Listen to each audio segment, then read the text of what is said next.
Hey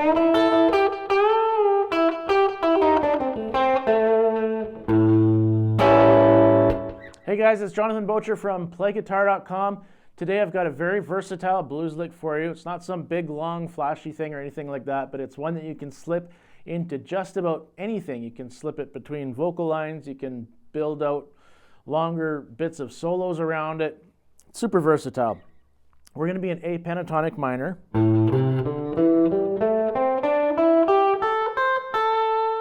Okay, so our riff is going to start here, 3rd string, 7th fret. Right here, that's a D.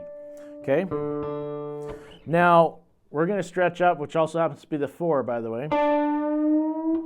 Now you can stretch up, this is up to you, okay? You can stretch up a full tone. So if you're new to stretching, it's always good to kind of get a note in your mind of what you're aiming for. So this is a full tone, right? Half tone, full tone up. Whoops. So hit that note and then come up and match it in your mind, okay? Or if you want, you could do a smaller stretch. Just kind of more a semitone stretch here, right? Thing to note about this, though, is that we're going to let go of this stretch really quick. That's kind of the trickiest part of this whole riff. That's it. We're not coming back down. We're just going up, and then we're muting. Okay, so I'm using my thumb, the side of my thumb on my right hand. I just kind of come in there, clamp down in the string, and then while it's still clamped down there, I just very quickly let go with my left hand and move immediately into position for the next couple notes, which is going to be up here. I'm going to play a 4th here with the E and the A on the 5th string. Okay, 2nd and, sorry, did I say 5th string? 5th fret on the 2nd and 1st strings, okay?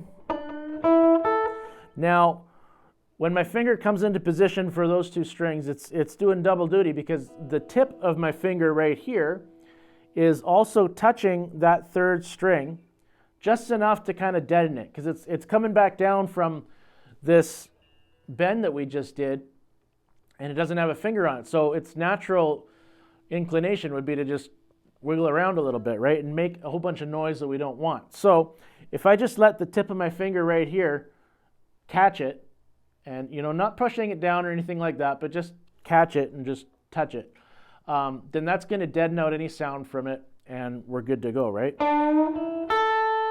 So that's the first bit of the riff.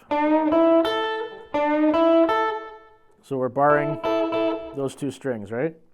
And again, I mentioned you can do semitone stretch, or you can go all the way up. Sounds good both ways. It really depends on, what you're aiming at, right? And if you want, you can let them ring out. If you don't want to let them ring out, you want to keep it more tight, then again, using your right hand, just apply a bit of dampening there to the, deaden it out. Now, I often just use the edge of my thumb because it's right down there close to the pick. I hold my pick very tight, so it doesn't have a lot of space there. So my thumb's always just handy. Okay, last note.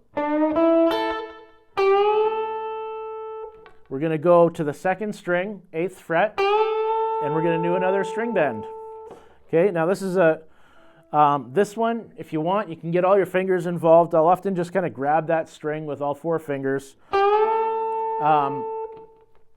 It depends on where you want to be going after this, right? Like if you've got something in mind, maybe you need to keep some fingers free. But if you're just going to grab that note and bend it, sure, use your other fingers just for the extra strength, right? But we're going there up a full tone. So that's our target note. Okay. So this is what it sounds like. Nice short little riff, but it's so versatile and it sounds really cool. Like from there, think of that as kind of like your bare bones your skeleton riff, okay? And from there, you can add on to it. You can make it longer. You could make it shorter, I suppose.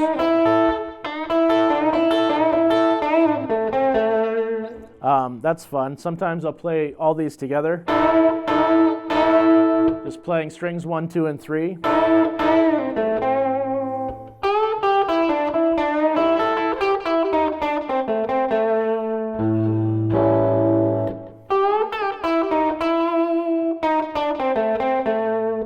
I really like coming back down, grabbing that flatted 5th there, 3rd string, 8th fret,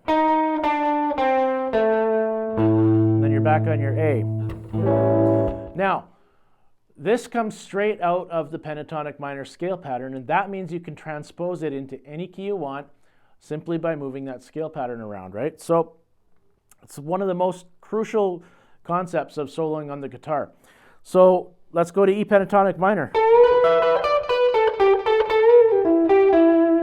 Okay, 12th fret. Same deal, exactly the same pattern.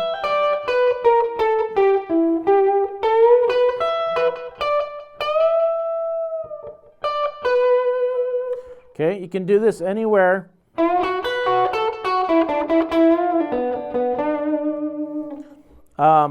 Anywhere you want to go.